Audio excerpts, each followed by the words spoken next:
안녕하세요. 오늘도 사연살롱을 찾아주셔서 감사합니다. 저는 연애 3년 만에 결혼을 진행하다 예비시댁의 뻔뻔한 민낯을 보고 파혼을 하게 된 30대 후반 전문직 여성입니다. 그리고 저랑 결혼을 할 뻔했던 그 남자도 다른 분이었지만 전문 직종에 종사하는 동갑내기였는데요. 처음엔 친구로 만나다 서로 좋은 감정이 생겨 연인 사이로 발전한 케이스였어요. 그러니까 알고 지낸 지는 7년이 조금 넘었는데 그중에 3년은 연인으로 지냈던 거죠. 게다가 알고 지낸 시간이 길었다 보니 마치 장기 연애라도 한 사람들처럼 서로가 서로에 대해 아주 잘 알고 있다고 착각 속에 살았는데요. 열길 물속은 알아도 한길 사람 속은 모른다고 제가 예비 남편에 대해 모르는 게 참 많더라고요. 한마디로 그놈은 결혼하면 절대 안 되는 놈이었거든요. 본격적으로 제 파혼 이야기를 시작하자면 제 파혼의 원인은 예비 남편이 들고 온 종이 쪼가리에서 시작되었어요. 그리고 그 전에 상견례 자리에서 예비 시어머니가 요즘은 남녀가 평등하고 남자 여자 할 것 없이 자기 일 하는데 굳이 옛날 방식으로 결혼할 거 뭐 있냐고, 남자가 꼭 집을 해갈 필요가 없으니 반반 결혼을 하자고 요구하셨는데 저도 저희 부모님도 그 생각에는 크게 반감이 없어서 그러자고 했어요. 어차피 저나 예비 남편이나 적지 않은 나이에 하는 결혼이었고 죽이 되든 밥이 되든 결혼은 우리 힘으로 하는 게 맞다고 생각하고 있었는데 예비 시어머니가 직접 저런 말씀을 하시니 오히려 반갑다고 생각할 정도였어요. 사실 이것저것 따지기 시작하면 피곤한 게 결혼이잖아요. 실제로 제 절친한 친구가 결혼 준비를 하다 하도 싸워서 파혼하기도 했는데 그걸 옆에서 전부 지켜본 제 입장에서는 오히려 이것저것 재지 않고 우리끼리 알아서 하는 결혼이 맞다고 생각했거든요. 그리고 이왕이면 반반 결혼이 부부 사이에도 뒷말이 나오지 않을 것 같았는데 그렇기 때문에 저는 더더욱 양가 부모님이 개입하지 않는 우리만의 결혼을 하고 싶었어요. 그러니 처음부터 반반 결혼을 제안한 예비 시어머니가 뭔가 생각이 깨어있는 어른처럼 보였는데 역시 저랑 잘 맞을 것 같다는 착각을 하기도 했었죠. 그런데 이런 제 생각을 보기 좋게 깨버리겠다는 듯 황당한 일을 겪게 되었는데 그게 아까 말씀드린 그 종이 쪼가리였어요. 상견례를 하고 보름 정도가 지났을까? 예비 남편이 자기 엄마가 저에게 주라고 했다며 웬 A4 용지 한 장을 주더라고요. 그리고 그 종이에는 빼곡하게 가구며 가전제품이며 심지어 디퓨저 같은 인테리어 소품까지도 적혀 있었는데 여기서 이상한 건 가전제품에는 하나같이 곱하기 3이라는 표시가 되어 있었어요. 그리고 그 가전제품들은 전부 제일 비싸다는 것들이었는데 청소기는 다이슨, 냉장고, TV, 세탁기 같은 대형 가전은 삼성 제품으로 냉장고만 해도 300만 원이 넘는 거였어요. 그럼 그것만 곱하기 3을 하면 900만 원이라는 건데 TV를 떡하니 85인치로 적어 놓았더라고요. 참고로 저희가 신혼집으로 받은 집 평수가 27평이었는데 27평 거실에 85인치 TV라니 말도 안 되는 사치였어요. 그리고 그것들도 전부 곱하기 3으로 되어 있었는데 자세히 목록을 보니 토스트기에 에스프레소 머신 같은 것들도 곱하기 3이 되어 있더라고요. 그래서 저는 황당한 얼굴로 그 종이를 다시 예비 남편에게 건네며 이게 다 뭐냐고 물었는데요. 예비 남편은 대수롭지 않다는 듯 자기 엄마랑 누나가 우리 혼수 목록을 정리한 리스트라고 하더군요.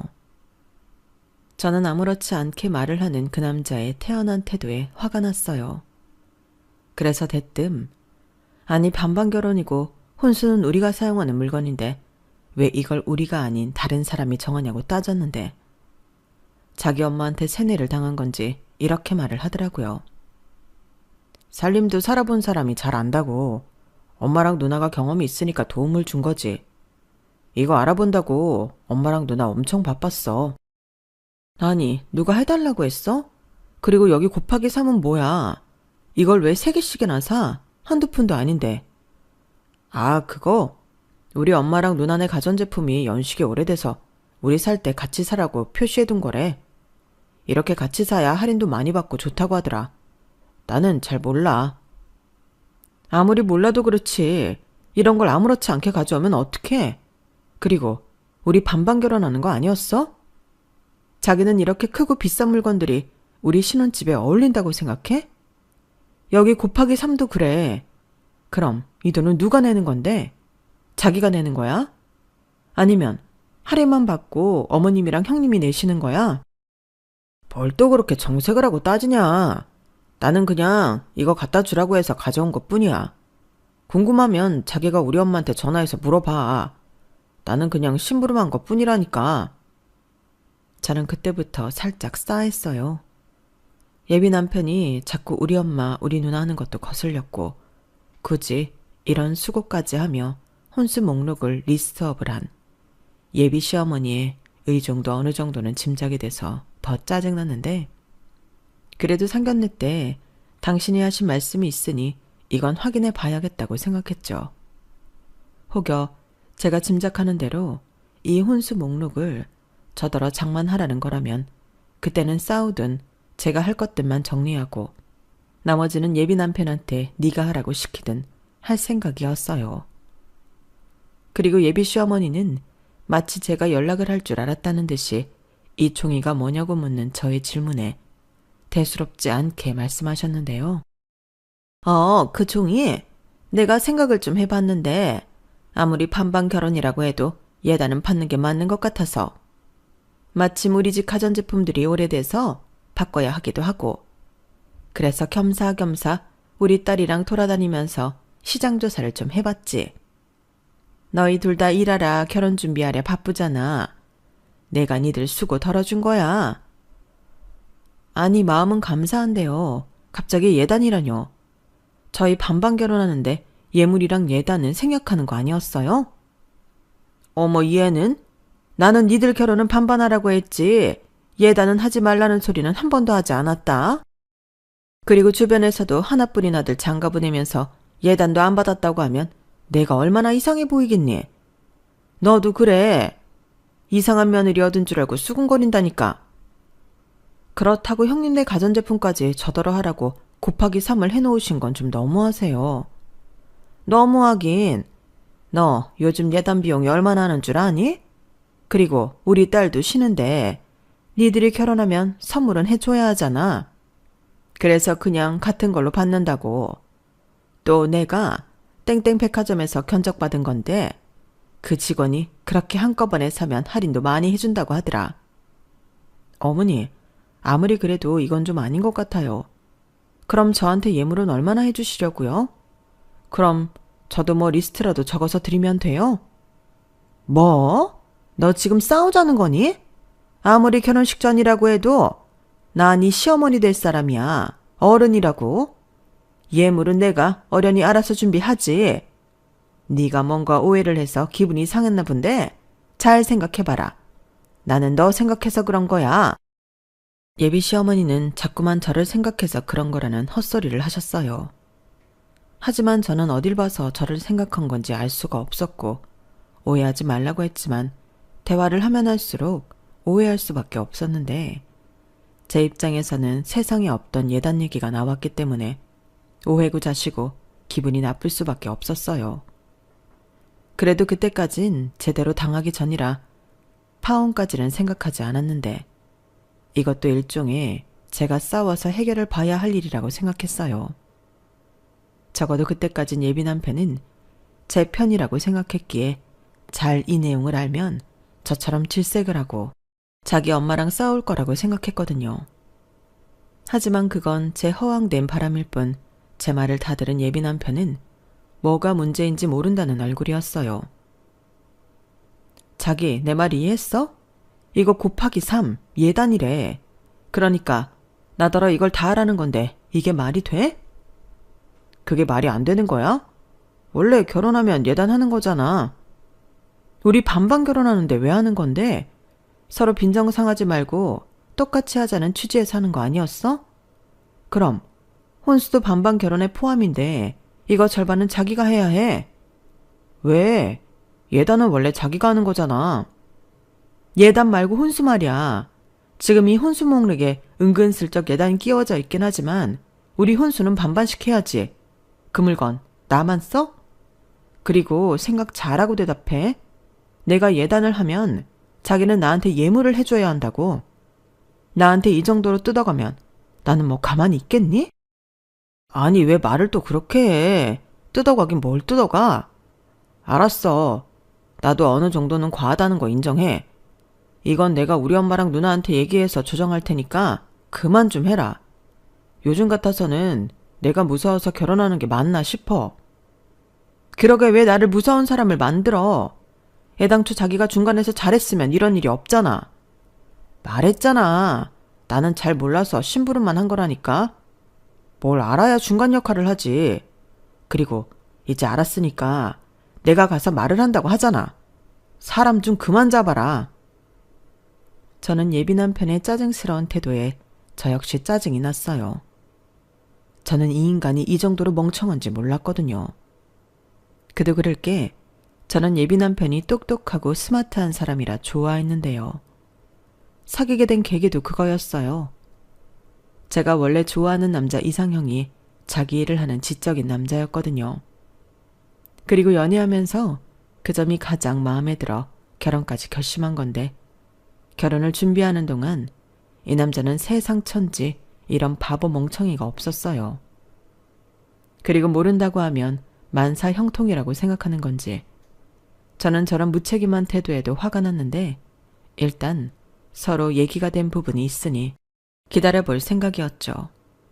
하지만 며칠이 지나도 돌아오는 대답은 없었고 예비시댁에서는 그냥 그대로 진행하길 바라는 것 같았어요. 아니, 말을 하긴 한 건지 어쩐지 예비 남편은 저를 피하는 것 같았는데 아무리 생각해도 예단이랍시고 그 가전제품을 전부 사주는 건 영 마음에 들지 않았죠. 그래서 너도 한번 당해봐라 하는 마음으로 저도 버텨볼 생각이었는데 약간의 호기심으로 그 리스트에 적힌 물건들을 조회해서 값을 계산해봤더니 1억 가까운 견적이 나오더라고요. 사실 리스트만 봐도 그 정도 금액은 나올 것 같아 놀랍지도 않았는데 그래도 정확한 금액을 보니 화가 나는 건 어쩔 수 없었어요. 저희가 계약하기로 한 그 아파트 보증금이 다 해서 2억 2,500이었거든요. 그런데 혼수가 1억이라니 아무리 좋게 생각해보려 해도 말이 안 되는 거였어요. 그렇잖아요. 그럴 돈이 있으면 차라리 더 넓은 집을 찾는 게 맞죠. 아니, 3억이면 집을 살 수도 있는데 그럴 돈을 이렇게 쓴다는 건 돈을 그냥 쓰레기통에 버리는 것과 다르지 않다고 생각했어요. 물건이란 게 처음에야 새 제품이고 신상이지. 쓰다 보면 유행 지나고 성능도 신제품에 비해 떨어지잖아요. 게다가 자가도 아니고 전셋집에 그런 초호화 물건이 어울리기나 하나요? 하지만 또 리스트대로 해가지 않으면 나중에 뒷말이 나올 것이 뻔해 보였는데 사고방식이 깨어있는 분인 줄 알고 좋아했다가 제대로 뒤통수를 맞은 기분이었어요. 그래서 저희 엄마에게 리스트를 보여주며 이럴 때는 어떻게 하면 좋을지 상의를 하게 되었는데 저희 엄마도 생각지도 못한 혼수와 예단 요구라며 깜짝 놀라시더라고요. 아니 뭐 TV나 냉장고 같은 거 하나씩은 해달라고 할 수는 있는데 이건 거의 가전제품을 싹 다 바꿔달라는 거 아니니? 그것도 자기 집만 아니고 딸 집까지? 어머나 세상에 무슨 욕심이 이렇게 많아. 상현네 때는 그렇게 안 봤는데 라고 말씀하셨는데 제 기분을 의식하시는 건지 저에겐 뭐라고 딸을 말을 하진 않으셨어요. 아마 저희 엄마 입장에서는 이걸 다 하라고 할 수도 하지 말라고 할 수도 없었겠죠. 하지만 여기서 확실한 건 어느 누구한테 얘기를 해도 시어머니가 준 혼수 리스트는 어이없는 요구라는 거였는데요. 해줄 마음도 없었지만 이걸 다 해줬다가는 저를 만만한 호구로 알 것이 분명해 더 약이 올랐어요. 그리고 그런 생각을 하게 되자 그 리스트 종이가 저에겐 일종의 호구 며느리 테스 용지처럼 느껴졌는데, 그래서 예단을 이 정도로 해줘야 한다면 저도 그에 상응하는 예물을 요구해야겠다고 생각했죠. 그래서 평소에는 관심도 없던 고가 브랜드 귀금속과 명품들을 뒤져 저도 나름 화려하게 예물 리스트를 만들어 봤는데요. 지금 생각하면 저 또한 유치하기 짝이 없는 짓을 한 거였지만 자기들도 이게 얼마나 황당한지 느끼게 해주고 싶었어요. 이에는 이, 눈에는 눈이라고 하잖아요. 그리하여 그 집의 심부름꾼인 예비 남편한테 나도 예물 리스트를 적어봤다며 자기 엄마 갖다 드리라고 했는데 그 리스트를 본 예비 남편이 저한테 이게 다 뭐냐고, 꼭 이렇게 해야 하냐고 따지기 시작하더군요. 아니, 자기 엄마가 종이 줄 때는 아무 생각 없이 가져와 놓고 왜 제가 준 종이에는 토를 다는 건지 제가 기분 나쁘다고 노골적으로 얘기하니, 그러자 예비 남편은 그게 이거랑 같냐고 저를 가르치기 시작했어요. 온수는 우리가 사용하는 거지만 예물은 아니잖아. 이거 봐. 평소에는 명품 관심도 없으면서 샤넬 가방도 있네. 샤넬 가방을 뭐 나랑 같이 들 거야? 이렇게 황당하다는 듯 열변을 토했는데 그런 예비 남편의 태도를 보니 내로남불이 따로 없다는 생각이 들더군요. 자기도 황당하니? 나도 마찬가지야. 이게 처음부터 자기가 혼수 리스트를 가지고 온 게 문제였다고. 우리 반반 결혼하는 거잖아. 그럼 우리가 알아서 혼수용품 마련하면 되는데 왜 이딴 종이를 받아와서 이런 사단을 만들어? 예단 얘기도 그래. 자기가 중간에서 잘랐어야지. 왜 나한테까지 넘어오게 하냐고. 그럼 내가 거기에 대고 자기 엄마한테 뭐라고 해? 시집도 가기 전에 싸움이라도 하라는 거야? 뭐? 자기 엄마? 너 아무리 화가 나도 말이 좀 그렇다. 그래, 내가 몰라서 중간에서 실수했다 치자. 그래도 어떻게 똑같이 이래? 그래야 알지. 잔말 말고 그 예물 리스트 자기 집에 가지고 가서 보여드려. 그래야 나도 다음 딜을 하지. 다음 딜? 또 무슨 딜? 뭐긴, 우리 예정대로 예물 예단 없이 우리가 알아서 결혼 준비하는 거야. 나는 자가도 아니고 전셋집에 그 비싸고 큰 제품들로 집을 꽉 채울 마음이 없거든? 그럴 돈 있으면 최대한 아껴서 집을 사야지. 안 그래? 그야 그렇긴 하지. 이왕이면. 그러니까 그거 가지고 나서 제대로 말하라고. 기회는 이번이 마지막이야. 이번에도 나 실망시키면 그땐 끝이라고. 알겠어? 예비 남편은 그 이후 제 말에 입도 뻥긋하지 못했어요. 하긴 제가 좀 그때는 많이 감정이 격해서 말을 무섭게 하긴 했는데 자기도 생각이라는 게 있으니 제 말이 틀린 게 하나도 없다는 건 알 거라고 생각했죠. 게다가 계속 이렇게 하면 끝이라고 어깃장도 났으니 더욱 저한테 뭐라고 하지 못했던 것 같은데 그때부터는 예비 시어머니와 저의 본격적인 신경전이 시작되었어요. 아마도 예비 시어머니는 초장에 제 길을 꺾어놓고 싶었던 모양이더라고요. 상견례 때는 남녀가 평등하다고 하시더니 고부 사이는 상하관계가 그렇게 따지시는 건지 서로 잘 보여야 하는 그 시간에 감사하게도 예비 시어머니는 점점 당신의 밑바닥을 저에게 보여주셨어요. 결국 그런 당신의 행동 때문에 저라는 복덩이 며느리를 놓치게 되었는데 여기서 한 가지 제가 예비 남편과 예비 시댁에 알리지 않은 사실이 하나 있었거든요. 저는 어릴 때부터 참 돈을 잘 굴리고 모으는 데 소질이 있었어요. 희한하게 이렇게 하면 돈이 되겠다, 이렇게 하면 목돈을 모으겠다 하는 계산이 빨리빨리 되었는데 그렇다 보니 20대 첫 직장을 다니고부터는 꾸준히 돈에 관련된 공부를 하게 되었어요. 그리고 처음엔 소액으로 소액 투자를 해서 돈을 잃고 벌기도 하며 경험을 쌓았는데 그렇게 시간이 지나고 노하우가 생기니 과감한 투자도 하며 제법 돈을 벌 수 있었죠. 그 때문에 연인이었던 예비 남편한테도 노출하지 않은 재산이 2억 가까이 있었는데요. 물론 처음부터 숨길 생각은 없었지만 주변에서 하도 돈에 대해서는 모든 걸 오픈할 필요는 없다고 조언을 해줘서 상대였던 예비 남편이 어느 정도를 준비했냐에 따라 결정하려고 했는데 일단 1년 정도는 오픈할 생각이 없었어요.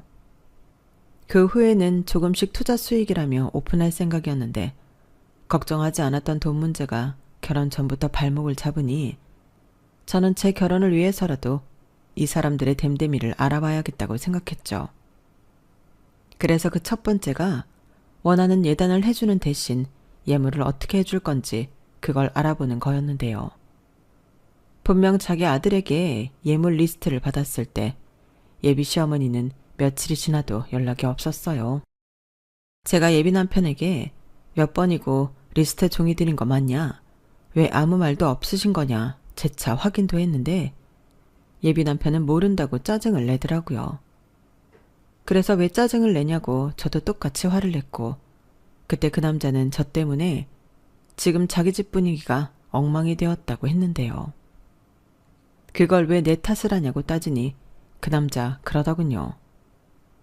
나는 결혼이 이렇게 스트레스 받는 일인 줄 몰랐어. 그냥 남들 하는 것처럼 하면 되는 거 아니야?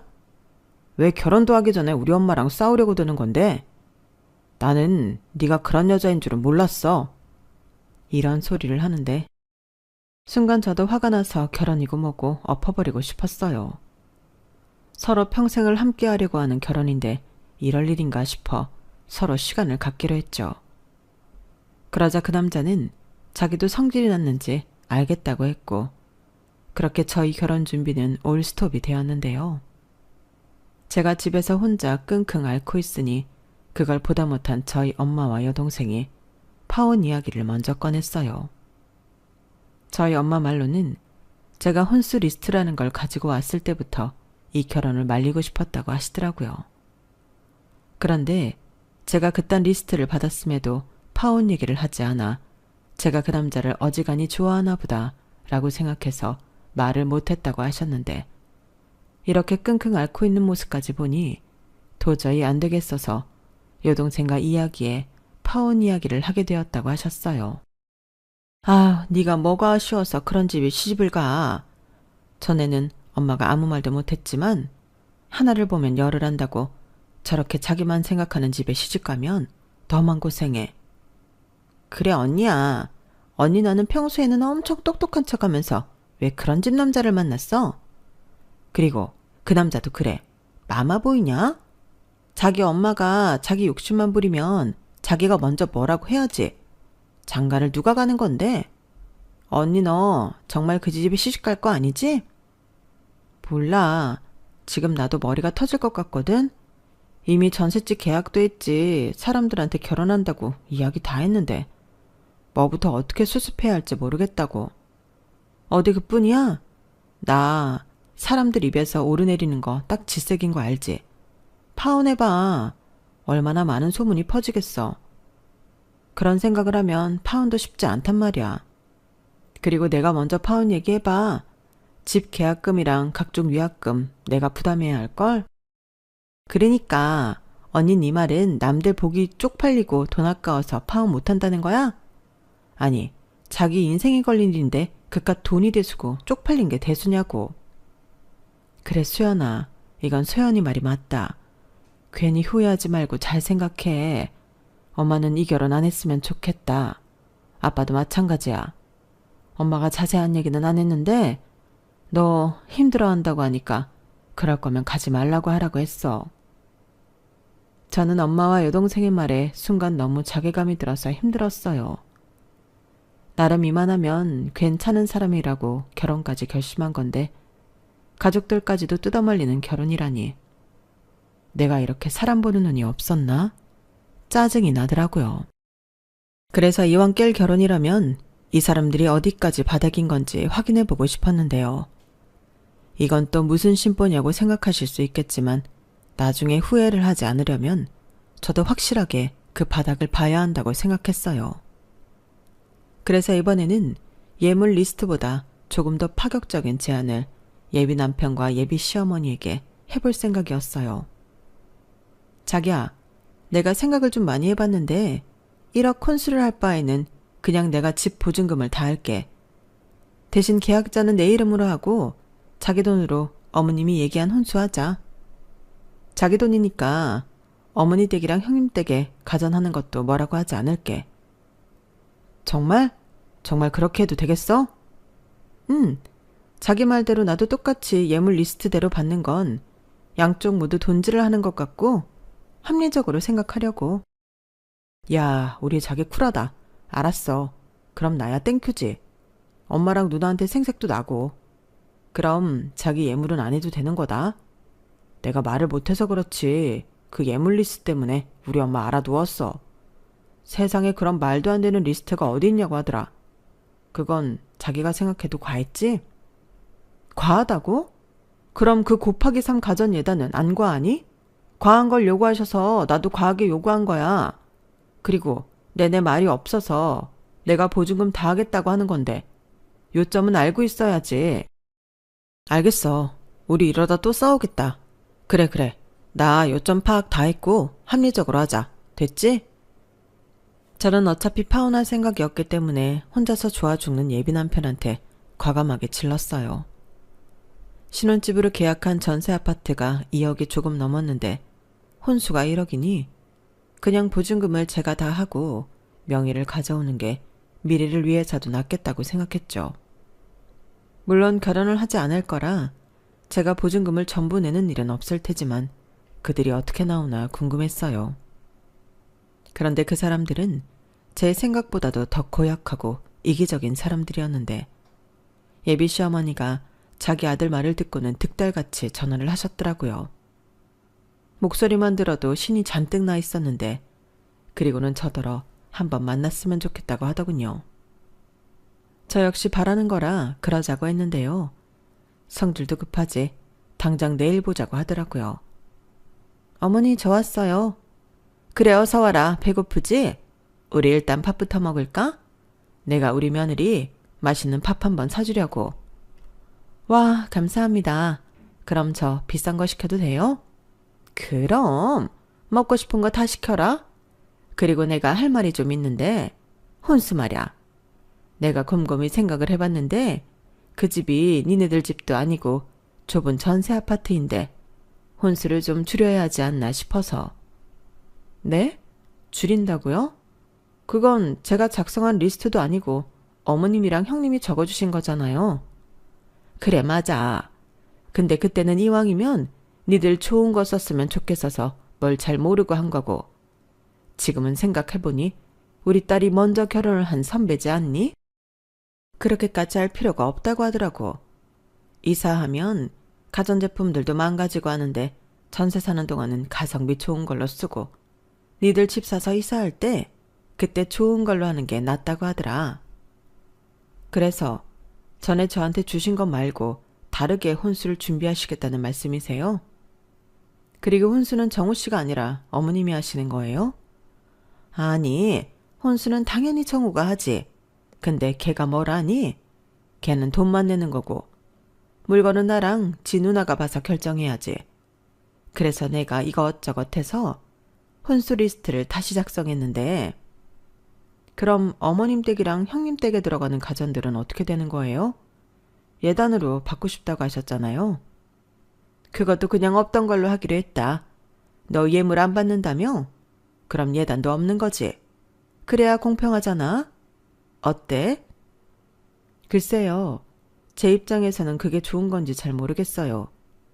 전에는 저더러 준비하라는 거였고 지금은 입장이 바뀌었으니 오히려 정우 씨만 좋은 거 아닌가 싶어서요. 아우, 뭘 또 그렇게 꼬아서 생각하냐. 우리 아들이 하도 그건 과하다고 나한테 뭐라고 하니까 최대한 니들한테 맞추려고 그러는 거지. 그럼 어머님, 변경된 혼수용품 비용이 얼마인지 대략이라도 알 수 있을까요? 저도 1억 혼수 생각해서 보증금 다 한다고 한 건데 계산에 안 맞으면 그럴 필요가 없는 것 같아서요. 뭐? 아니, 계산을 아직 안 해봤는데. 그럼 리스트만 주세요. 제가 계산해 볼게요. 아니, 그게 말이다. 대충 한 1,000만 원 조금 넘는 것 같더라. 네? 1,000만 원이요? 어머니, 이건 아니죠. 제가 집 보증금을 전부 다 하는데 1억 혼수가 1,000만 원이 되다뇨. 어머님은 이게 반반 결혼이 맞다고 생각하세요? 아니, 네가 보증금을 다 한다며. 명의 주는 대신 그러겠다고 한 건 너잖아. 그야 혼수하는 돈이나 보증금 반이나 차이가 나질 않으니까 그랬죠. 그럼 제가 집을 아예 살 테니까 처음 혼수 리스트대로 하는 걸로 할게요. 그럼 상관없는 거죠. 작아니까. 뭐? 집을 아예 산다고? 너 그럴 돈이 있니? 설마 괜히 자존심에 대출 끼고 그럴 거면 그럴 필요 없다. 그럼 살면서 내 아들이랑 같이 갚아야 하지 않니? 아니에요. 저 돈 있어요. 그리고 설령 부족해서 대출을 받아야 한데도 제 명의로 산 집이니 대출금은 저 혼자 갚죠. 원하신다면 각서라도 써드릴 수 있어요. 그럼 이제 전세 아니고 자가니까 예전 리스트대로 혼수하는 걸로 해도 되죠? 아니 또 뭘 그렇게나. 근데 너 정말 돈 있는 거 맞니? 괜히 하는 소리 아니야? 저 사실 정우 씨한테도 오픈하지 않은 돈인데 주식이랑 이것저것 투자하는 거 있어서 생각보다 꽤 있어요. 나중에 오픈하려고 했던 건데 어머님이 혼수를 그렇게나 줄이시겠다고 하니 말씀드리는 거예요. 못 믿으시겠으면 주식 계좌라도 보여드릴까요? 저는 핸드폰을 꺼내 주식 계좌를 예비 시어머니에게 보여드렸어요. 그러자 놀란 토끼 눈이 된 예비 시어머니는 뜻밖의 횡재라도 했다는 듯 활짝 웃으셨는데 그럼 알겠다고 예전 리스트대로 혼수를 하는 걸로 하자고 하시더군요. 그리고는 식사를 다 할 즈음 제 눈치를 살살 보시더니 이윽고 하지 말아야 할 말을 꺼내셨는데요. 근데 집을 사면 말이다. 명의는 공동명의로 하는 게 어떻겠니? 어차피 결혼하면 같이 사는 집인데 남자 입장에서는 그런 걸로 은근히 기가 죽는 거거든. 명의가 뭐가 중요해? 같이 사니까 공동명의 하는 게 모양새도 좋지. 저런 말을 하시는데 정말이지 양심은 있나? 저도 모르게 피식 헛웃음이 나왔어요. 그러자 예비 시어머니도 제 반응에 조금 당황한 얼굴이었는데 자기가 생각해도 좀 뻔뻔했다는 걸 아셨을까요? 제가 웃음을 멈추고 빤히 당신 얼굴을 쳐다보니 그 아줌마는 제 눈을 피하셨어요. 그리고는 어색하게 계속 물만 따라 드셨는데 이젠 볼장 다 봤다는 생각이 들었죠. 언감생심 제가 집을 해오겠다고 하니 그 집을 공동명의로 하라니 정말 그건 생각도 못한 거였는데 저 아줌마의 욕심은 어디까지일까? 저런 집에 시집갔다가는 큰일 나겠다 하는 생각이 들었어요. 그래서 저도 물을 따라 마시고는 차분하게 파혼 이야기를 하기 시작했죠. 아줌마 아들도 실망이고 이렇게 욕심 많으신 분인 줄 모르고 결혼을 할 뻔했다고 이쯤에서 다 그만두자고 했어요. 뭐? 너 지금 뭐라고 했니? 결혼을 그만둔다고? 그럼 뭐 지금 파혼이라도 하겠다는 거야? 네. 아주머니처럼 욕심 많은 사람을 어떻게 시어머니라고 부르면서 살겠어요. 저도 주변에서 많이 듣기는 했는데 아들 장가 보내는 거지 본인 이속 챙기는 거 아니잖아요. 1억 혼수도 경억스러웠는데 이젠 제가 사는 집에 아들 이름만 올리자고요? 이건 뭐 칼만 안 들었지 날강도가 따로 없잖아요. 제가 만만하셨어요? 저 그렇게 순진하지 않은데? 아주머니 이렇게 하시면 저 말고도 다른 며느리 보기 힘드시니 제발 그 더러운 욕심 좀 그만 내세요. 뭐야? 너 지금 말 다 했니? 내가 뭐 못하려고 한 거야? 네, 하면 안 되는 요구하신 거예요. 그럼 애당초 상견례 때 교통정리를 제대로 하셨어야죠. 그때는 깨어있는 사람처럼 반반 결혼하라고 하시더니 이렇게 뒤통수 치는 법이 어딨어요? 그리고 아줌마 아들한테도 전해주세요. 똥인지 된장인지 구별 못할 거면 다른 집 귀한 딸 만나지 말라고요. 아, 아줌마가 전해주시면 되겠네요. 제가 이딴 결혼 못 해먹겠다고 판 엎었다고 말 좀 해주세요. 야, 너 지금 이게 무슨 버르장머리야? 아이고, 저런 싸가지인 줄도 모르고 내가 너 같은 며느리를 볼 뻔했다. 파혼? 그래, 나도 바라는 바야. 내 귀한 아들 너 같은 거한테 못 주지. 내가 어떻게 키운 내 아들인데? 아, 그러세요? 그럼 잘 됐네요. 피차 바라는 쌍방합이니까 다른 말하기 없기에요. 그리고 이 밥은 아주머니가 사주신다고 하셨으니까 저는 그냥 갈게요. 잘 먹었습니다. 그럼 안녕히 가세요. 야, 너 거기 안 서? 돈 내고 가. 나 너 같은 거한테 돈 쓰기 싫으니까. 야! 야! 저는 잔뜩 약이 오른 그 아주머니를 뒤로하고 그 자리를 아주 여유 있게 빠져나왔어요.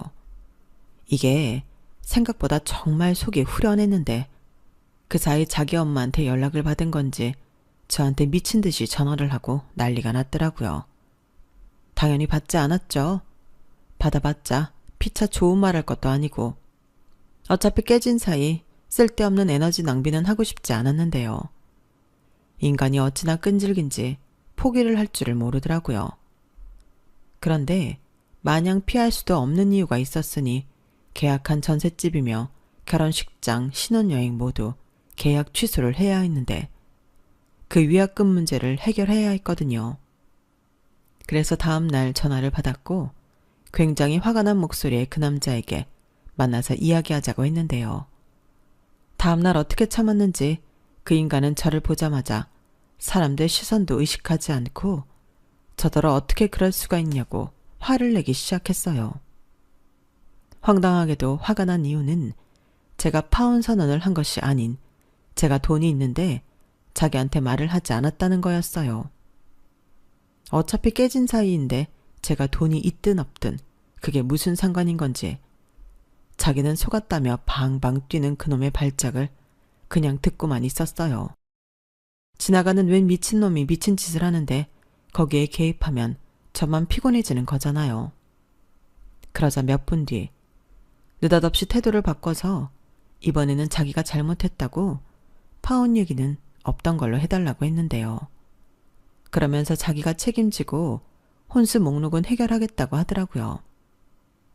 그리고 제가 집을 하는 만큼 자기가 그 집에 맞게 혼수를 하겠다고 했는데 정말 어이가 없었죠. 무슨 고무줄도 아니고 그놈의 혼수는 늘었다가 줄었다가 아주 자유분방했으니까요. 그래서 그 말에는 아무런 대꾸도 하지 않고 내 생각은 변함이 없다. 파혼할 거다. 강하게 말했는데요. 그러자 이번에는 절실했는지 사람들 많은 그 카페에서 무릎까지 꿇고 저에게 매달리기 시작했어요. 뭐 마지막 기회를 달라나요? 정말 창피해서 죽는 줄 알았다니까요. 자기야, 나한테 마지막으로 기회를 줘. 그럼 이번에는 정말로 자기만 보고 살게. 웃긴다 정말. 그럼 지난번에는 나만 본 게 아니었네. 그러니까 너는 결혼하면 안 되는 놈이야. 아니, 그런 엄마랑 누나가 있는데 어떻게 감히 장가갈 생각을 해? 뭐? 그렇잖아. 결혼이 무슨 장사야? 누가 더 이득 챙기나 경쟁하는 것도 아니고. 지금도 그래. 내가 생각지도 못한 돈이 있다고 하니까 이렇게 난리를 치는 거잖아. 진짜 너도 그렇고 니네 엄마도 그렇고 마음속이 청정하다. 아주 그린벨트감이야. 아니 그거는 오해야. 오해? 그래 오해라고 쳐. 그럼 나는 그냥 오해하고 파혼할래. 이미 5만 정 떨어졌어. 다시 못 붙여. 하물며 한 명도 아니고 둘. 아니지. 니네 누나까지 셋이잖아. 내가 거기서 어떻게 사니? 그리고 네가 이렇게 다시 나한테 매달리는 이유? 내가 몰라? 꿈 깨. 수연아, 아니야. 아니라고. 나는 할 말 다 했다. 그리고 모를 것 같아서 알려주는데 기회도 줬어.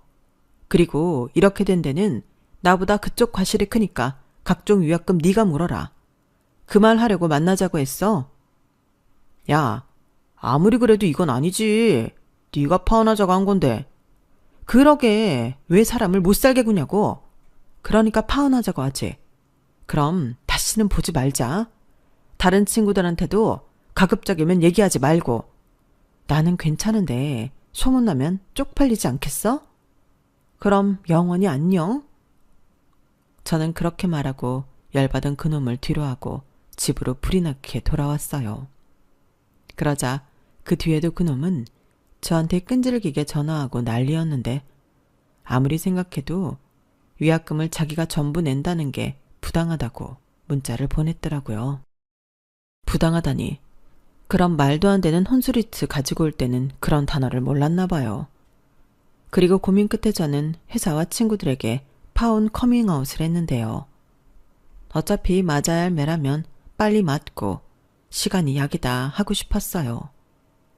그러자 며칠 동안은 제 이야기가 회사 내에 도는 것 같긴 했는데 신경 쓰지 않고 제 일에만 집중했더니 그것도 오래 가진 않더라고요. 금방 아무 일도 없었다는 듯 사람들은 저한테 관심도 없었는데 제가 괜한 걱정을 사서 했나 싶었어요. 대신 제 친구들은 달랐죠. 이유가 뭐냐부터 시작해 아주 궁금해 죽겠다는데 그래도 제 입으로 한 말이 있으니 마지막 그놈의 체면은 지켜줬어요. 물론 그놈이 사실과 다른 말로 제 체면을 구긴다면 그때는 아주 작정을 하고 떠벌려줄 준비가 되어 있었는데 그래도 한때 사랑해서 결혼까지 하고 싶었던 사람이었으니 그 정도 의리는 지켜주고 싶었거든요. 그리고 지가 생각해도 이건 지 무덤을 파는 거라 생각했는지 결혼 준비하는 과정에서 성격이 맞지 않아 파혼했다고 그럴싸하게 떠들고 다니는 것 같았는데 위약금도 다 물었겠다. 그 정도는 애교로 봐주기로 했어요.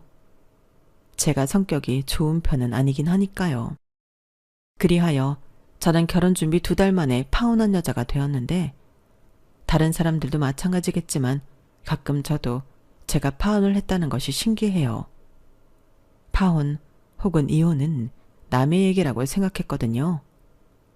네, 어쩌면 제가 결혼을 너무 쉽게 생각했을지도 모르겠어요.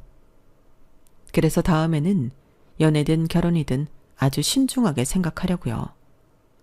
아직은 30대라 아무도 안 만나겠다 이런 말은 못하겠는데 대신 좋은 사람을 알아볼 수 있고 저 또한 좋은 사람이 될 수 있도록 노력하는 시간을 가져야겠습니다. 비록 파혼을 하긴 했지만 제 소중한 인생 파혼으로 구제했다 생각하고요. 혹시라도 파혼을 고민하고 계신 분이 있다면 저는 아니라는 생각이 조금이라도 들었을 때 그때 파혼하시라고 말씀드리고 싶어요. 정 때문에 혹은 손해볼까봐 망설이는 동안 가장 상처받고 스트레스 받는 건 본인이거든요. 제가 겪어보니까 그렇더라고요. 그러니 어떤 선택을 하시든 여러분들 본인을 우선시하는 게 좋을 것 같아요. 이 세상에 나보다 더 소중한 사람은 없잖아요. 내가 행복해야 나를 사랑해주는 사람들도 행복하다는 거 잊지 말기로 하고 제 사연은 여기까지입니다. 파혼 이야기가 꽤 길었네요. 지금 생각해도 그 남자뿐만 아니라 그 아줌마까지 참 별로인 인연인데 남은 제 인생에는 우연이라도 마주치는 일은 없었으면 좋겠습니다. 저도 다음에는 정말로 제 진짜 반쪽을 만날 수 있겠죠? 부디 그러길 바라며 지금까지 부족했던 책을 읽어주시고 들어주셔서 고맙습니다. 그럼 항상 몸과 마음 건강 잘 챙기시고 오늘 하루도 화이팅 하세요. 감사합니다. 여러분, 사연 댓글에 응원과 현명한 조언 부탁드려요. 좋아요와 구독은 저에게 큰 힘이 됩니다. 오늘도 좋은 일 가득하세요.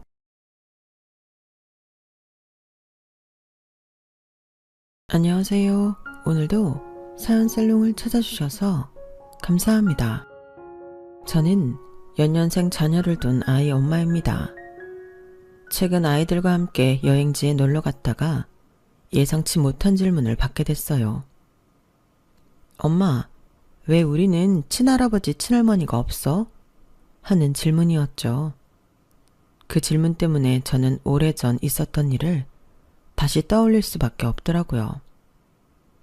지금은 시간이 지나 기억이 흐려져서 아무렇지 않지만 사실은 마음속에 그 사건이 항상 남아 있었던 것 같아요. 어디 말할 데도 없고 속 편하게 털어놓을 수 없는 지극히 개인적인 가정사다 보니 늘 마음속에 담아둔 채로 살았던 것 같아요. 이제는 그 이야기를 좀 꺼내놓아야 속이 시원할 것 같아 이렇게 사연을 보내봅니다. 먼저 어릴 때 제 이야기를 하자면 감사하게도 경제적으로 부족함 없이 자랐어요. 친정아빠는 대기업 임원이셨고 엄마는 대학 교수셨거든요. 자녀가 화목한 가정에서 자라는 데는 물론 경제적 여유도 중요하지만 저희 집에서는 돈보다 더 중요한 가치가 있었어요. 돈이 많다고 부자가 아니야. 제대로 즐길 줄 아는 사람이 진짜 부자란다. 아빠는 늘 그렇게 말씀하셨고 엄마께서도 돈도 중요하지만 인품과 지식이 먼저야. 돈으로 사람을 평가하는 건 천박한 짓이야. 라고 가르치셨죠. 그런 부모님 밑에서 자랐기에 겉보기에 화려한 삶보다는 내실을 다지는 게 더 중요하다고 생각하며 살았어요. 결혼할 때도 마찬가지였어요. 상대방을 고르는데 경제적인 능력보다는 인품을 봤죠. 시댁도 마찬가지였고요. 하지만 세상에는 어떤 순간이 오면 속내를 감출 수 없는 사람들이 있더라고요. 돈이 사라지면 그 사람의 진짜 얼굴이 보인다는 말이 있잖아요. 그때는 그 말이 그렇게 무섭게 다가올 줄은 몰랐죠. 남편과는 부모님 지인분의 주선으로 만든 선자리에서 만나게 됐어요. 사실 선자리라는 게 그렇게 자연스러운 만남은 아니잖아요. 그래서 처음에는 극구 거절을 했어요. 엄마, 아빠, 연애는 내가 알아서 할게. 굳이 이렇게 하면 나 불편해서 아무것도 못한다니까? 그래도 한 번만 만나봐, 글쎄. 너 윤숙이 이모 알지? 그 이모가 그렇게 그 집 괜찮다고 너 소개시켜주고 싶다잖아. 어른들이 소개시켜주면 더 부담스러운데. 정 아니면 그냥 식사만 하고 오면 되지. 뭘 그렇게 무겁게 생각할 거 있니? 혹시나 네 맘에 들면 만나보면 좋잖아. 알겠어요. 대신 이번이 마지막이에요. 친정 엄마의 닭달로 나간 자리에서 멀끔한 차림으로 앉아있는 남편을 보는데 상상했던 것보다 훨씬 인상이 괜찮아 보이더라고요. 그런 자리는 처음이라 어색해서 많이 뻣뻣하게 굴었는데 남편은 친절한 얼굴로 분위기를 잘 리드해 줬어요. 오늘 너무 즐거웠어요. 다음에 만나보고 싶은데 그래도 될까요? 좋아요. 저도 덕분에 재미있었어요. 생각과는 달리 남편은 입담도 매너도 좋았고 이런 사람을 쉽게 만나진 못하겠다는 생각이 들었어요. 그래서 바로 연락처를 교환했고 몇 번 데이트를 하고 나서 바로 연인이 되었죠. 본격적으로 연애를 시작하고 나서 1년이 지나자 서로에 대해 웬만한 건 다 알게 되었어요. 알고 보니 남편의 아버지께서 제조업 공장을 운영하고 계셔서 꽤 부유하게 자란 편에 속했죠. 가끔 주고받는 가족 사진이나 본가에서 찍은 사진 등을 봐도 남편의 집안이 부유하다는 건 바로 보이더군요. 배경으로 보이는 가구, 인테리어 등이 돈이 없으면 할 수 없는 값비싸 보이는 것들이었거든요. 그걸 알고 나니 막상 좋기도 하면서 한편으로는 고민도 생겼어요.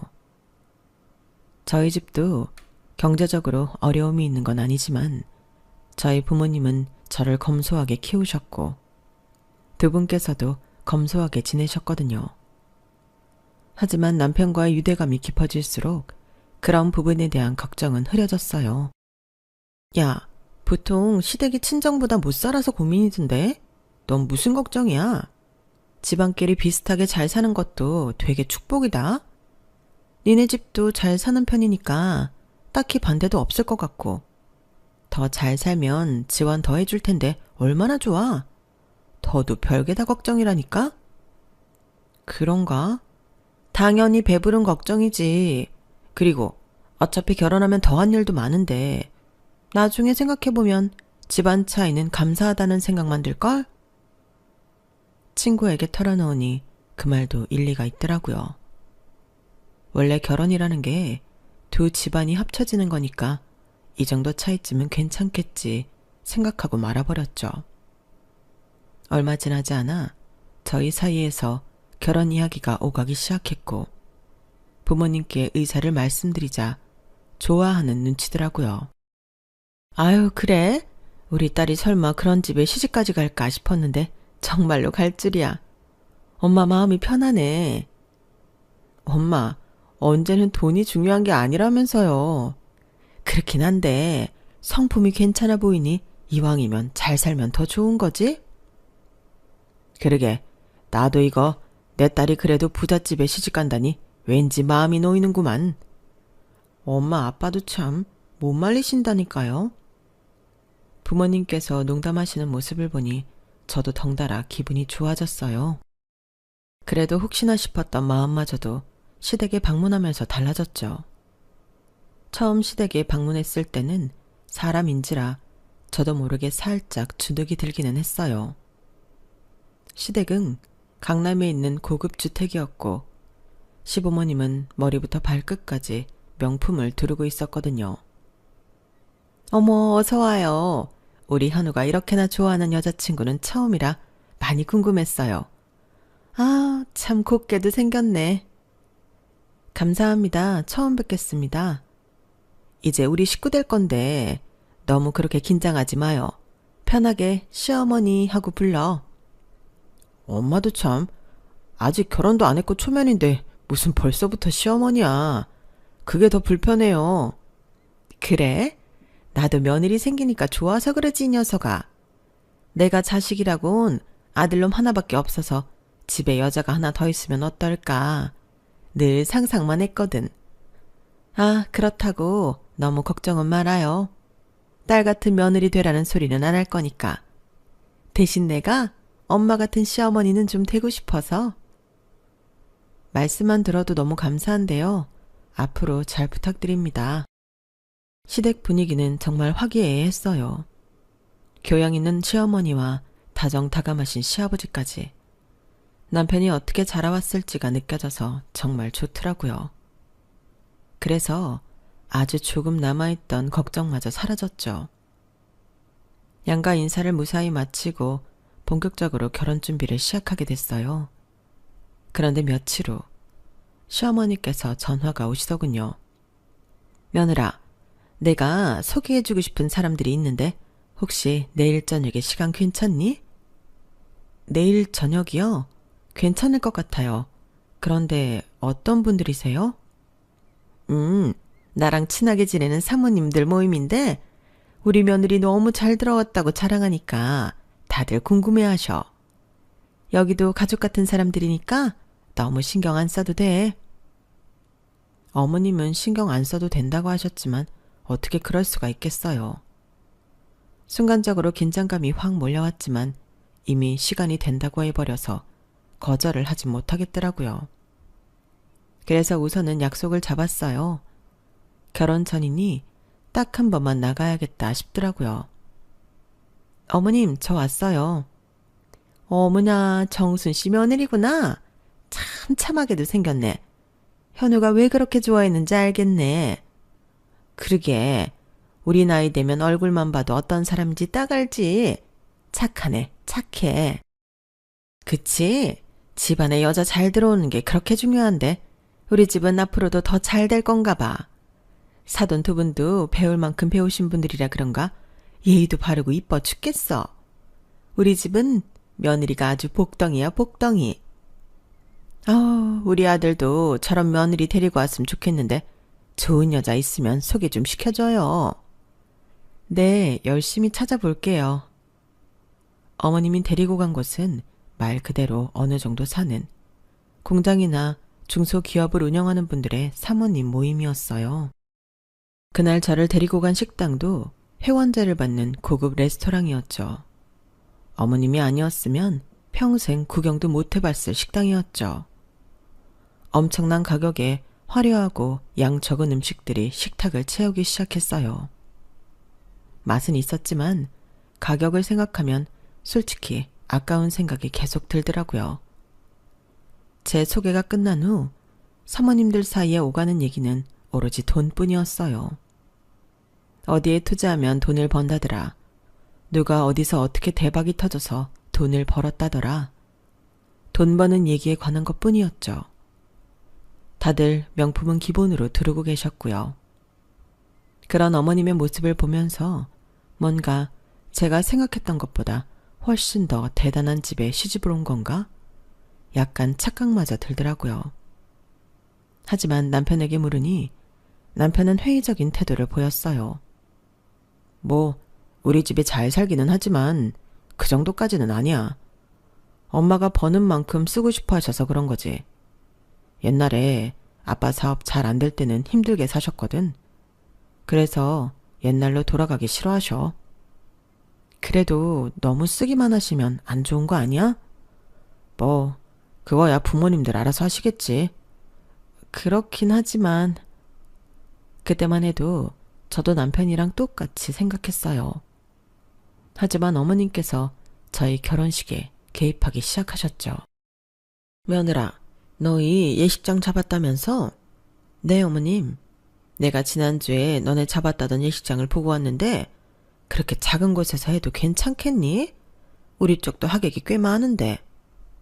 어머님, 하객 수는 저희도 맞춰서 예식장 고른 건데 혹시 더 오실 예정이세요? 그 부분은 제가 잘 몰라서요. 그치, 더 오면 더 올 수 있지. 그리고 무엇보다도 나는 니네가 호텔 예식을 했으면 하거든. 호텔 예식도 생각을 안 해본 건 아닌데 식대도 그렇고 너무 비싸더라고요. 그렇게까지 비싼 곳에서 할 필요는 없을 것 같아서 그냥 예쁜 곳으로 골랐어요. 아유, 아무리 잘 꾸며봐야 호텔 예식이랑 비교가 되나. 가보면 다르거든. 결혼식이 실은 부모님 손님이 더 많은 건 너도 잘 알고 있지? 우리 체면도 생각을 좀 해줘야 하거든. 신혼여행은 어디로 갈 생각하고 있니? 발리로 다녀올 것 같아요. 저희 둘 다 여행 스타일이 휴양지를 좋아해서요. 그래? 발리도 좋지만 이왕이면 유럽을 좀 다녀오는 게 낫지 않겠니?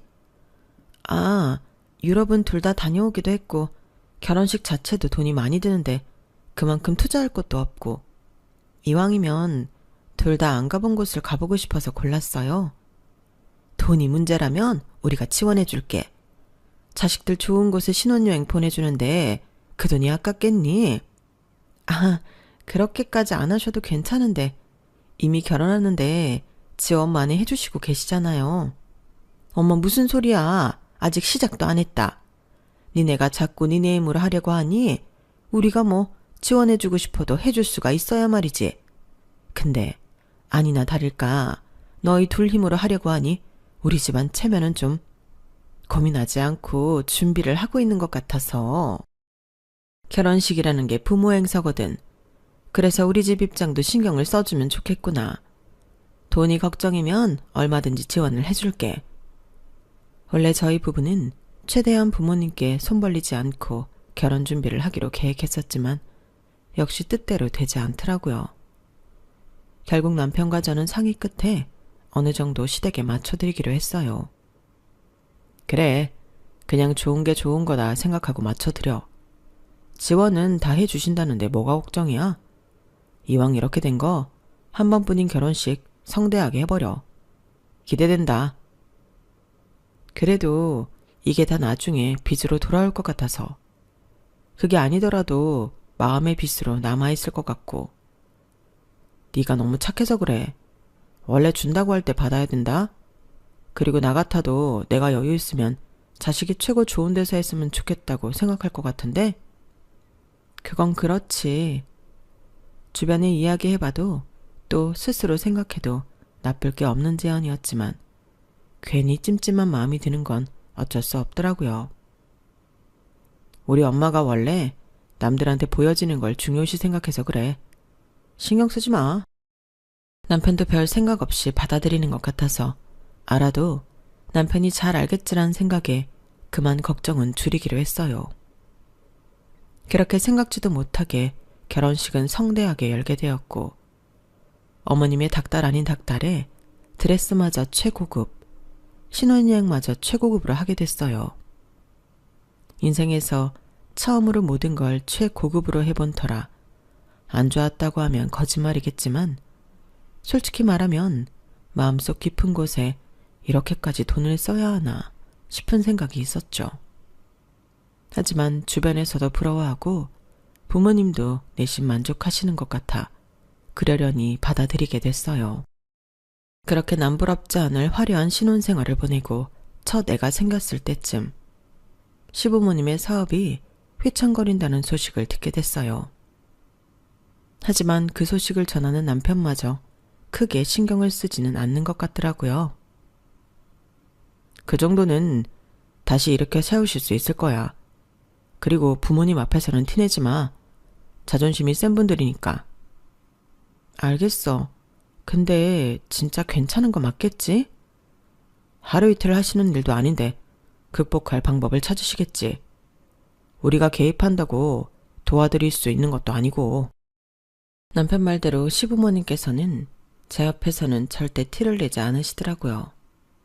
남편이 귀띔해주지 않았더라면 여전히 사업이 잘 나가고 있는 줄 알았을 정도로 시부모님의 다소 사치스러운 소비 습관은 여전했어요. 잘 나갈 때야 그렇게 쓰셔도 잘 나가시니 그렇겠거니 했지만 내심 걱정이 되기 시작하더군요. 그러던 어느 날 어머님께서 저와 단둘이 남게 되었을 때 넌지시 이런 말씀을 던지셨어요. 며느라, 이제 니네도 첫애 낳고 먹고 살 만한데 빌린 돈은 줘야 하지 않겠니? 네? 빌린 돈이라뇨? 왜? 니네 결혼할 때 우리가 보태준 돈들이 있잖니. 그걸 설마 그냥 받는다고 생각한 건 아니지? 따지고 보면 다 니네 결혼식에 들어간 돈인데 우리한테 돌려줘야 맞지 않겠니? 어머님, 그게 무슨 말씀인지 좀 당황스러운데요. 저희 결혼할 때 보태주신 돈이라면 저희 부모님도 마찬가지로 보태주셨고요. 그건 양가에서 지원해주기로 한 돈인 걸로 알고 있는데 빌렸다뇨? 아니, 그거 말고 니네가 결혼식이니 신혼여행이니 드레스니 전부 평범하게 맞춘다고 해서 우리가 품위 유지비로 빌려준 돈 있잖니. 그건 너희 친정 도움 없이 순수하게 우리 집에서만 보태준 돈이잖아. 설마 잊은 거 아니지? 잊기는요. 제가 그걸 어떻게 잊겠어요. 그런데 어머님, 그때 그 돈은 시댁 품위 유지비였던 걸로 기억하는데요. 저희는 결혼식을 애초에 그렇게 호화롭게 할 생각도 없었고 저희 힘 닿는 수준에서 진행하려고 했던 거 기억하시죠? 신혼여행도 유럽으로 갈 필요 없었고요. 뭐? 그럼 너는 그 돈이 당연한 돈이었다는 거니? 그래서 그 돈으로 호강한 게 누군데? 너 아니야? 주변에서 다들 부러운 눈으로 쳐다보고 인생에서 한 번뿐인 결혼식 최고로만 해서 가장 득본 게 누군데? 넌 필요도 없는데 우리가 돈 대줬으니 입 싹 닫겠다 이거야? 어머님, 그런 뜻이 아니라요. 왜 그렇게 말씀하세요? 저도 난처해서 그래요.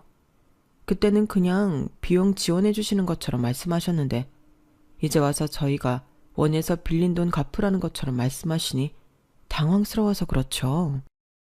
하여간 이래서 돈은 그냥 주면 안 되는 건데 내가 물렀다 물렀어. 마냥 착하게만 봤는데 돈 앞에서는 또 그렇게 굴 줄 몰랐네. 됐다. 그 돈을 받으려고 한 내가 바보였지. 그래, 나도 고작 얼마 되지도 않는 돈 때문에 너랑 감정 상하기 싫으니까 없던 일로 하렴. 말로는 그렇게 말씀하시면서 이미 저한테 단단히 삐치신 것 같았어요. 당시에는 정말 황당하고 어이가 없었지만 집으로 돌아와서는 좋게 생각하기로 마음먹었죠. 원했던 소비는 아니었지만 그 소비로 좋았던 건 저희였던 게 사실이었으니까요. 남편에게 이야기를 했더니 남편도 좀 당황스러워 하더군요. 뭐? 갑자기 그 돈을 갚으라고? 얼마 정도인데? 5천만 원 정도 되는 것 같아. 그런데 그 돈 써서 좋았던 건 사실이니까 그냥 갚아드리자. 갑자기 갚을 5천만 원이 어딨어. 부담되는데. 나도 그렇기는 한데 그래도 이거 안 갚고 어머님이랑 소원해지면 마음의 짐으로 계속 남을 것 같아. 어머님도 좋은 마음으로 보태주셨던 걸 텐데 굳이 질질 끌지 말자. 그래 뭐 부담스럽지만 어쩔 수 없지. 남편과의 상의 끝에 5천만 원을 어머님께 보내드렸고 어머님은 엄청 좋아하셨어요. 그래도 네가 내 마음을 모르진 않는구나. 우리가 이 돈이 뭐 없어서 받으려고 한 게 아니잖니? 자식들 마음을 보는 거지. 이렇게 잘 쓰고 돌려주면 나중에 너네한테 더 큰 돈으로 돌아가지 않겠니? 어머님, 나중에 받으려고 드리는 돈 아니에요. 저희가 쓴 돈 돌려드리는 거죠. 어머님께선 돈을 받으시는 순간까지도 없어서 받는 게 아니라는 식으로 강조를 하시더라고요. 오히려 그렇게 강조를 하시니 시댁이 요즘 많이 힘든가 싶은 생각을 하게 됐어요. 시부모님이 자존심이 세다던 남편 말도 떠올랐고요. 그런 생각이 드니 조금은 조심해야겠다는 생각이 들더군요. 시댁이 어려울 때 도와드릴 순 있지만 그러다가 가정의 평화가 깨진 집을 여러 봐왔으니까요. 저희도 더 이상 부부 둘이서만 잘 산다고 되는 게 아니라 아이까지 케어해야 하는 상황이었고요. 냉정한 생각일 수도 있겠지만 아이를 생각하면 조금은 저희 밥그릇을 잘 챙겨야겠다는 생각이 들었어요. 물론 여유가 있다면 시부모님을 도와드릴 수 있는 데까진 도와드려야겠지만요. 그렇게 홀로 각오를 다지고 있었던 어느 날이었어요. 은행 어플을 조회하던 도중 임시로 소액 묶어두었던 예금 통장이 해지되어 있는 걸 발견했어요. 여보, 뭐야? 예금 통장 해지했어? 여기 있던 돈은 다 어디로 갔어? 아, 그게 내가 500만 원 좀 썼어. 나머지는 내 계좌로 다시 묶어뒀어. 500만 원을 갑자기 어디다 써? 그것도 나한테 한마디 말도 없이? 실은 어머니가 돈을 좀 빌려달라고 하는데 내가 돈이 있어야 말이지. 적금은 좀 그렇고 예금이 그나마 해지하기 부담이 덜 돼서 조금만 빌려드렸어. 아니, 그런 일이 있으면 나한테 말을 했어야지. 왜 그런 중요한 일을 나한테 말도 없이 해? 당신한텐 죽어도 알리기 싫다는데 그럼 어떡해. 말했잖아. 엄마 자존심 세다고. 당신한테 말 안 하면 조금밖에 못 빌려드린다 하고 빌려드린 거야. 아니, 왜 빌려가신 건데? 요즘 그렇게 어려우시대? 그것도 말씀이 없어. 그냥 금방 갚겠다고만 하고 빌려가셨어. 왜 빌리시는지는 알고 빌려드려야지. 당신도 참. 엄마가 빌려간다는데 어떻게 그래? 가족끼리 어려울 때 좀 도울 수도 있고 그런 거지. 누가 뭐래? 적어도 나한테는 말을 해달라는 거지. 나도 우리 자금 상황을 알고는 있어야 할 거 아니야. 금방 돌려주신다길래 말 안 한 거야. 갚으시면 다시 채워놓으려고 했는데 당신이 일찍 발견한 거고. 그래, 알겠어. 다음부터는 이런 일 있으면 꼭 얘기해줘. 시댁에 모르는 척만 하면 되는 거잖아. 내가 모르고 있는 건 말이 안 돼. 알겠어. 내가 생각이 짧았던 것 같아. 미안해, 여보. 약간의 말실은 끝에 남편은 본인의 잘못을 인정하고 빠르게 사과해줬어요. 그래서 다행히 싸움은 더 커지지 않고 마무리가 됐죠. 남편의 입장도 아예 이해가 안 되는 건 아니었기에 저도 그쯤에서 더 이상 뭐라고 하진 않았어요. 아무래도 어머님이 어렵다고 하시는데 외면하기도 어렵고 안 빌려드렸을 때 돌아올 비난을 견디기가 힘들기는 했을 테니까요. 하지만 남편에게 한 달 내로 갚겠다고 했던 어머님께서는 서너 달이 지나도 갚을 생각이 없어 보이셨어요. 남편이 물어봐도 곧 갚겠다. 돈 들어오면 갚을 테니까 좀 기다려봐라 는 말씀만 하실 뿐이었죠. 여보, 미안해. 내가 면목이 없다. 아니야. 그래도 적게 빌려드렸으니까 큰 부담은 안 되네. 그 돈은 못 받는다고 생각하자. 대신 저번에도 말했지만 다음부터는 나한테 미리 말해줘야 해. 그렇게 말하니 남편이 무척 고마워하더라고요. 어머님께서 요구하신 결혼식 비용 때문에 5천만 원을 보내드린 직후라 저희 쪽도 넉넉한 상황은 아니었지만 저도 500만 원 때문에 시댁과 척지고 싶은 생각은 없었거든요. 5천만 원이야 우리가 쓴 돈이라 그렇다 치고 500 정도는 어려울 때 그냥 드릴 수도 있겠다 싶었죠. 그렇게 좋게 생각하며 넘겼는데 더 이상은 좋게 생각할 수 없는 일이 일어나고야 말았죠. 남편에게 긴 출장이 잡혀 아이들을 데리고 본가에서 며칠 지냈는데 친정아빠 통장 정리를 도와드리다가 이상한 걸 보고 만 거예요. 아빠, 이게 뭐예요? 아빠의 통장을 본 순간 제 눈을 의심했어요. 무려 3억이라는 고액의 숫자가 인출이 되어 있었던 거예요. 잘못 봤나 싶어 눈을 씻고 다시 숫자 0을 세어봤지만 개수는 마찬가지였어요. 그게 말이다. 사돈께서 급하게 돈을 좀 빌려달라고 하셔서. 네? 시부모님이요? 사업하는 데 필요한 자금인데 상황이 좀 급한 모양이더구나. 그래도 사돈인데 어떻게 외면할 수가 있겠니? 최대한 금방 돌려주시겠다고 하니 기다려보자. 세상에. 근데 시댁에서 많이 힘든 모양이구나. 너한테는 괜히 걱정 끼칠까 이야기 안 하려고 했는데 들킨 김에 한번 물어나 보자. 저도 잘 모르겠어요. 원체 그런 이야기를 안 하셔서. 그래도 아빠한테까지 연락하셨을 줄은 몰랐는데. 너무 걱정 마라. 아빠가 누구니? 아무리 사돈지간이라지만 돈 문제는 확실하게 해두는 게 서로 좋은 거 나도 안다.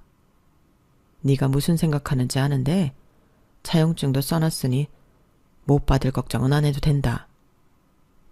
아무래도 남편이 빌려드린 500만 원도 못 받고 있으니 3억이라는 금액은 더욱 돌려받지 못할 것 같다는 생각에 불안할 수밖에 없었어요. 그런데 아빠께서 제 생각을 읽으셨는지 금고에서 차용증을 꺼내서 보여주시더군요. 내용을 확인해보니 다행히 담보도 확실하게 걸려있더라고요. 봤지? 사돈께서 살고 계신 집 일부도 담보로 설정해 주셨어. 그러니 안 갚을 일은 없을 거다. 와, 아빠 잘하셨어요. 그래도 담보가 확실하니 안심해도 되겠네요. 그래, 아빠가 누구냐? 어려울 때 서로 돕더라도 이런 건 확실하게 해둬야 뒤탈이 없는 거야. 자칫 잘못하면 선의로 베풀었던 일이 악용될 수 있거든. 다행히 확실하게 처리해 두신 덕분에 큰 걱정은 안 되었어요. 하지만 인생은 정말 한치 앞을 알 수 없더군요. 그렇게 든든하셨던 아빠가 갑자기 세상을 떠나실 거라고는 미처 상상하지 못했으니까요. 윤정아, 너희 아빠가... 엄마, 무슨 일이세요? 아빠가 왜요? 추운 겨울날이었어요. 꽁꽁 언 도로 때문에 차가 여럿 미끄러지는 사고가 잦은 날이었는데 아빠께서 귀가하시는 길 사중 추돌 사고에 휘말리셨어요. 소식을 듣고 반쯤 이성을 잃은 채 병원에 도착했지만 아빠께서는 이미 세상을 떠나신 후였어요. 미처 마지막 인사를 나누지도 못한 채 아빠를 떠나보냈다고 생각하니 정말 가슴이 미어지더군요. 혼자 남게 되신 엄마 걱정도 너무 되고 앞으로 어떻게 살아야 할지 방향을 잃어버린 느낌마저 들었어요. 말로 표현할 수 없는 큰 슬픔 속에서 아빠의 장례식이 치러졌어요. 반쯤 정신이 없는 채로 조문객을 맞이하고 있는데 남편이 다가오더군요. 여보, 잠깐 쉬고 있어. 여기는 내가 지킬게. 아니야, 내가 있어야지. 우리 아빠인데. 당신 지금 너무 멍해 보여. 걱정돼서 그러니까 조금 쉬고 있어. 남편의 배려 덕분에 사람들의 시선이 닿지 않는 벽 뒤 구석에서 쉬고 있던 중이었어요.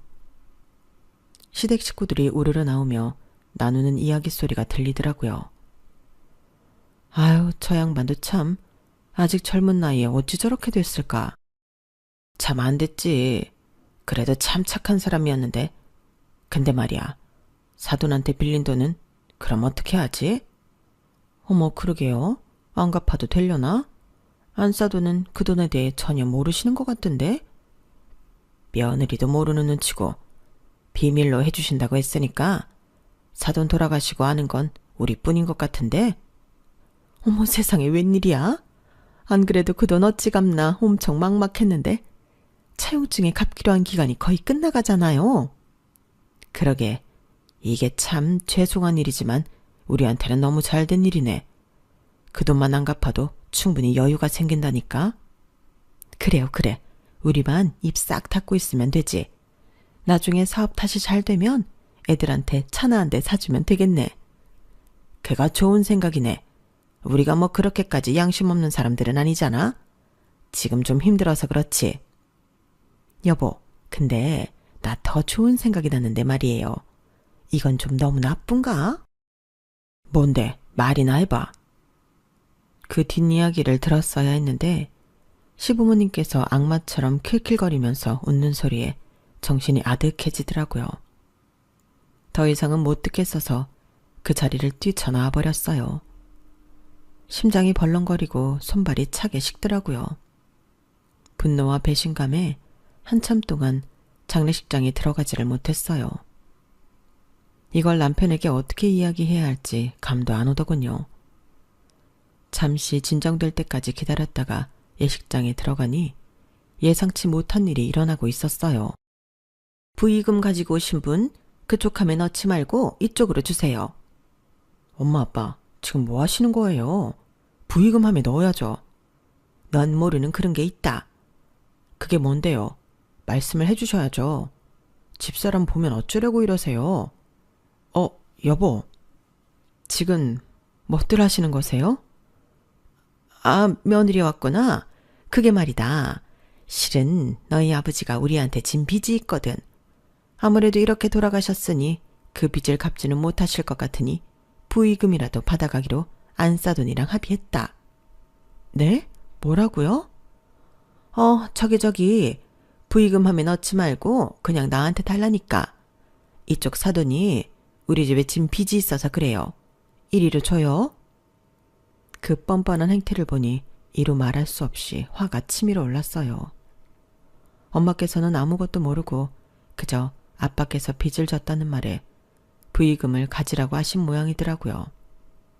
평소라면 뭔가 이상하다는 걸 눈치채셨을 뿐인데 엄마께서도 너무 큰 슬픔에 빠져 계셔서 그런 걸 따질 여력이 없어 보이셨어요.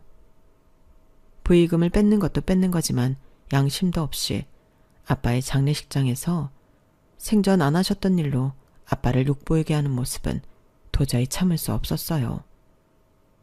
생각해보니 친정에서 아빠가 시댁에 돈을 빌려줬다는 사실을 알게 된 날 받아온 차용증이 가방 안에 아직 있겠더라고요. 가방을 잘 바꿔 들고 다니지 않는 데다 차용증을 본 게 불과 한 달도 안 된 일이었거든요. 그래서 부랴부랴 가방을 뒤졌더니 다행히 차용증이 있었어요. 누가 누구한테 돈을 빌려요? 어머님, 아버님, 정말 양심 있으세요? 그게 무슨 말이냐? 네가 어른들끼리 한 거래에 대해 뭘 알겠냐? 우리가 그렇다면 그런 줄 알지. 그럼 우리가 없는 소리를 지어내기라도 했다는 거야? 네, 아주 뻔뻔하게 없는 소리를 잘도 지어내시는데요. 우리 아빠가 두 분께 빚을 졌다고요? 그 반대겠죠. 뭐? 사람을 뭘로 보고 우리가 빚을 져놓고 이런 짓을 하겠어? 사람을 얼마나 파렴치 안으로 보면 그런 소리를 하는 거야. 며느리 너 아무리 부의금 뺏기기 싫어도 그렇지 어떻게 우리한테 이렇게까지 뒤집어 씌우냐? 저도 두 분이 이렇게까지 파렴치한이길 바라지 않았어요. 정말 어떻게 이러세요? 두 눈 똑바로 뜨고 보세요. 이 차용증이요. 누가 누구한테 돈을 빌렸는지. 이래도 기억이 안 나시면 기억력에 문제가 있으신 거죠. 너무 화가 나서 차용증을 던져버리자 두 분의 얼굴이 새파랗게 질렸어요. 시부모님께 부의금을 건네던 사람들도 우르르 몰려와 차용증 내용을 확인했어요. 시부모님 얼굴이 하얗게 질렸고 사람들도 웅성대기 시작했어요. 뭐야? 진짜 본인들이 빌려놓고 부의금을 가로채려고 한 거야? 어떻게 사돈이 돌아가셨는데 이런 짓을 해? 처음 봐받을 게 두렵지도 않나? 아니 네가 이걸 어떻게 어디서 났어? 어디서 가지고 왔어? 시부모님께서 손을 덜덜 떨며 차용증을 떨어뜨리셨어요. 그걸 주워서 다시 가방에 넣자 어떤 나이 중후하신 분께서 다가오시더군요. 그분을 보자 두 분의 얼굴이 더 새파랗게 질렸어요. 대표님! 김 대표, 이게 사실인가? 자네 말만 믿고 부의금도 자네한테 줬는데 이리 내놓게. 어떻게 어려울 때 도와준 사람에게 이렇게 할 수가 있나? 정말 인간적으로 실망스럽네. 이런 짓까지 할 정도로 재정 상황이 심각한 줄도 몰랐고. 우리 거래는 없던 일로 하지. 잠시만요. 오해십니다, 대표님. 잠깐 제 말씀 좀 들어보시지요. 네? 장례식장에는 친정 손님뿐 아니라 시댁 손님들도 꽤 있었던 모양이었어요. 그 중에서도 점잖지만 크게 화를 내고 가신 분은 알고 보니 시부모님 사업의 주 거래처 대표라고 하시더군요. 그 외에도 몇몇 거래처 직원들을 통해 시부모님의 소문은 순식간에 퍼져나간 모양이었어요. 안 그래도 재정이 좋지 못하던 시부모님의 사업이 휘청거린다는 소문이 들려오더군요. 하지만 그런다고 저희 아빠에게 한 짓을 용서할 수는 없었어요. 당신도 처신 똑바로 해. 난 아무리 당신 부모님이라지만 우리 아빠께 그런 짓까지 하신 부모님을 절대 용서할 수 없어. 당신은 어떻게 할 생각이야? 솔직히 나도 우리 부모님이라 등지고 싶은 생각은 없지만 이번 장례식 일은 너무했어. 장인어른께서 빌려주신 돈으로 급한 일도 해결하셨던 모양이던데 내가 당신 상황이어도 용서 못했을 거야. 난 어떻게든 시부모님이 우리 아빠한테 빌려가신 돈 돌려받을 거야. 차용증도 있으니 못할 것도 없지. 그래, 빌린 돈은 갚는 게 맞지. 그렇게 하자. 남편이 마음 아파하는 걸 보며 저도 마음이 좋지만은 않았지만 그날 이후 시부모님에 대한 악몽을 꾸고 아빠께서 우는 모습이 꿈에 나올 정도였기에 끝까지 해결을 봐야겠다 싶었어요. 제가 마음고생을 하는 걸 내내 지켜본 남편도 동의를 했죠. 그래서 장례식이 정리되고 마음 추스르는 대로 법적인 절차에 들어갔어요.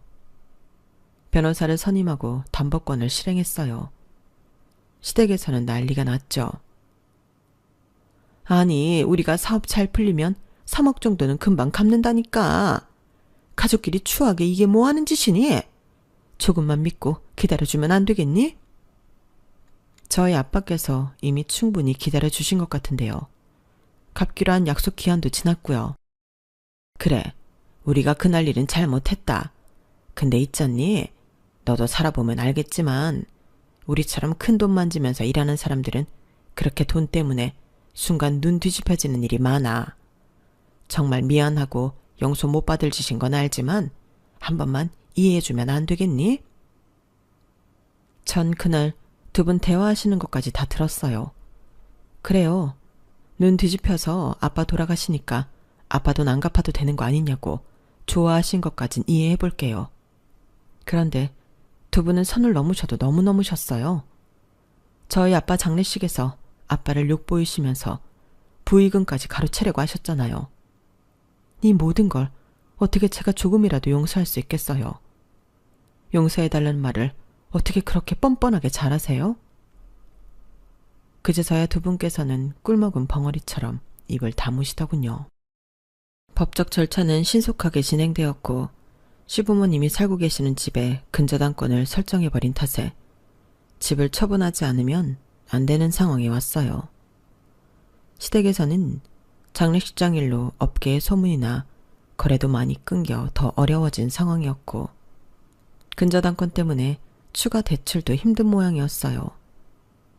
결국 집을 내놨지만 한참 집값이 떨어지던 시기에 집을 내놔서 제 값에 팔지도 못한 채로 저희에게 3억을 갖게 되셨어요. 하지만 그때까지만 해도 그렇게 큰 걱정은 없으셨을 거예요. 살고 계셨던 집이 워낙 비싼 값이었고 사업만 잘 됐으면 다시 일어설 기회는 얼마든지 있었겠죠. 하지만 문제는 업계에서 완전히 신뢰를 잃었다는 게 문제였어요. 얘야, 내가 참 면목이 없지만 돈 한 번만 더 빌려주면 안 되겠니? 어머님, 뭐라고요? 지금 저한테 돈 빌려달라고 하신 거예요? 진심이세요? 얘기를 좀 들어보렴. 예전에 내가 너도 데리고 갔던 사모님 모임 기억나지? 내가 거기서 어떤 펀드를 추천받았는데 그게 사기였지 뭐니. 지금처럼 힘든 시기에 돈을 날려도 너무 많이 날렸다. 이거 들키면 네 시아버지한테 나 정말 끝난다. 어? 사람 목숨 한번 살리는 셈 치고 도와주면 정말로 은혜 안 잊을게. 저희 아빠 돌아가셨을 때는 돈 안 갚아도 된다고 좋아하셨던 것 같은데 제가 어머님을 살려드려야 할 이유는 없는 것 같은데요. 그렇게 말하니 어머님께서도 할 말을 잃으시더군요. 어머님께서 날리신 돈과 거래가 끊긴 후 도저히 버틸 수 없으셨는지 두 분께서는 제게 3억을 갚으며 이사했던 집보다 더 작은 집으로 이사를 가게 되셨어요. 그렇게 떵떵거리며 사시던 분이 좁은 집에서 살며 기도 못 펴시는 모습을 보니 참 기분 묘하더군요. 얼마 못 가 시아버지의 사업은 망하셨고 두 분께서는 거의 빈털터리가 되셨어요. 사람의 선의를 돈으로만 보고 죽어도 허세는 못 버리던 두 분께서 결국 스스로 무너진 꼴이었죠. 두 분께서 말 그대로 모든 걸 잃으셨어요. 돈도 잃으셨지만 저희 부모님께서 늘 말씀하셨던 돈보다 중요한 것들을 전부 잃으셨죠. 돈이 아닌 신뢰와 사람을 잃었을 때 진짜 몰락이 시작된다는 걸 똑똑히 지켜보게 됐어요. 시댁의 몰락을 지켜보면서 저는 앞으로도 사람을 잃지 않는 삶을 살겠다는 다짐을 하게 됐어요. 여러분들께서도 어떤 어려운 상황에서도 부디 스스로 떳떳하고 주변 소중한 사람들로부터 신뢰를 잃지 않는 지금 같은 삶을 사시길 바랍니다. 제 이야기는 여기까지예요. 들어주셔서 고맙습니다. 항상 행복하세요. 여러분, 사연 댓글에 응원과 현명한 조언 부탁드려요.